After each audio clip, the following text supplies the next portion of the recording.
अब जो अगला लेक्चर है हमारा वो छोटा सा है, वो कि हम एग्जिस्टिंग डेटा से अरे कैसे बनाते हैं, यानी कि एक डेटा फ्रेम आपके पास है, उससे आप कैसे अरेज क्रिएट कर सकते हैं। तो एग्जैक्टली मैं आपको यहाँ पे स्ट्रेट लेके जाता हूँ। अगर आप यहाँ पे देखें हाउ टू क्रिएट एन अरे फ्रॉम एग्जिस्टिंग डेटा, तो आप गौर करें कि आपके पास कोई भी एक डेटा सेट है, आप उसके अंदर जब स्लाइसिंग करते हैं तो उसके थ्रू ही आप बेसिकली कोई भी एक डेटा फ्रेम नया बना सकते हैं या नया डेटा बना सकते हैं। अब अगर इसकी बात की जाए तो हमारे पास जो बड़ा डेटा सेट है या कोई भी चीज़ हमारे पास बड़ी पड़ी हुई है, आप उसको डिफरेंट मेथड्स के थ्रू जो है वो यूटिलाइज कर सकते हैं। फॉर एग्जांपल यहाँ पे अगर मैं यहाँ पे making an array from A data और N other array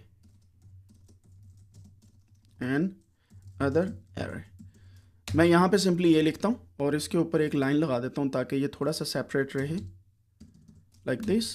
so we will see कि यहाँ पे मैं अरे बनाता हूँ एक np.a रेंज, और इसकी रेंज में रखता हूँ 0 से लेके 222 तक, और जो फ़र्क है मैं इसमें 5 का रख देता हूँ। Just I am making an अरे, तो ये मेरे पास अरे होगी, ठीक है। तो ए मेरे पास एक अरे है, 0 से लेके 220 तक इसके पास एलिमेंट्स हैं, और ये सारी की सारी इसकी लेंथ है। अगर मैं इसकी लेंथ चेक करूं so you can have an idea कि हमारे पास लेंथ ऑफ ए जो है वो बेसिकली 45 नंबर्स की है।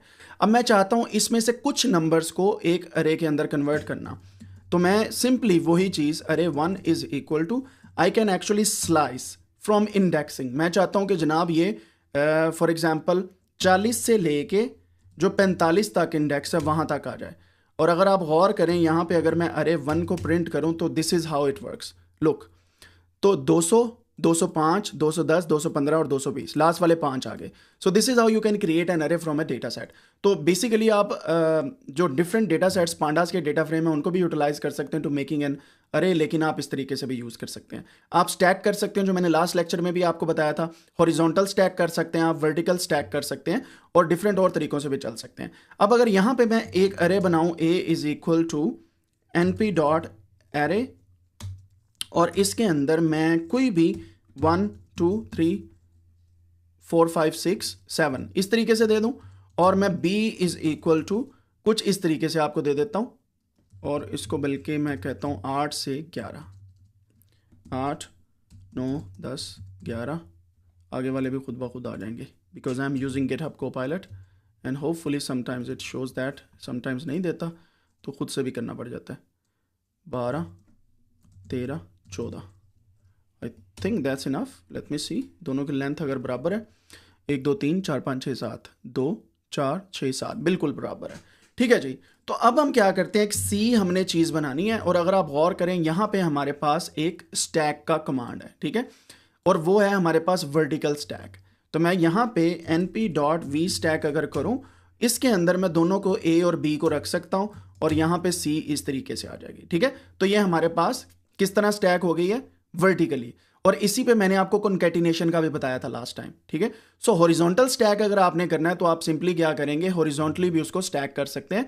वो कैसे, आपने सिंपली इसी को कॉपी करें, मैं यहाँ पे इसको प्रिंट करता हूँ और यहाँ पे डी कर देता हूँ, यहाँ पे भी डी कर देता हूँ। लेट्स सी कि हमारे पास यहाँ पे जो हॉरिजॉन्टल स्टैक था, वर्टिकल स्टैक था, इसे हॉरिजॉन्टल स्टैक करते हैं, एंड हियर यू गो, ये हॉरिजॉन्टली स्टैक हो गई है। ये वही कॉन्कैटिनेशन है जो मैंने एक्सेस 0 और 1 पे आपको बताई थी। I can give you that again here. अगर आप गौर करें तो हमने यहाँ पे कॉन्कैटिनेट किया था, अगर आपको याद है यहाँ पे, तो लेट मी सी, मैं इसको थोड़ा सा जूम आउट करता हूँ।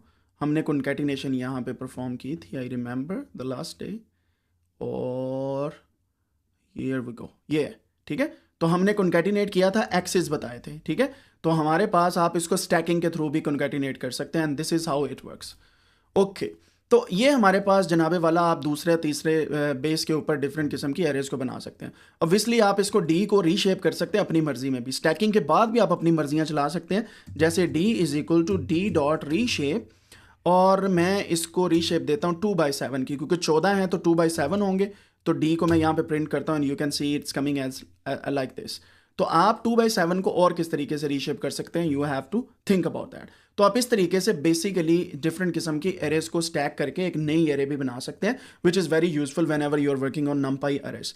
अब नमपाई अरेज जब आप इस पर काम कर रहे हो तो टेंसर्स आपको बहुत आसान लगते हैं। जिसको नमपाई की नहीं समझ आएगी उनको टेंसर की नहीं समझ आएगी, और फिर टेंसर फ्लो एक लाइब्रेरी की नहीं समझ आएगी, और उससे आगे फिर जो पाई टॉर्च है उसकी नहीं समझ आएगी। सो जस्ट इसको नंबर्स गेम की तरह देखें और इंशाल्लाह हम आगे आगे आहिस्ता आहिस्ता बढ़ते जा रहे हैं।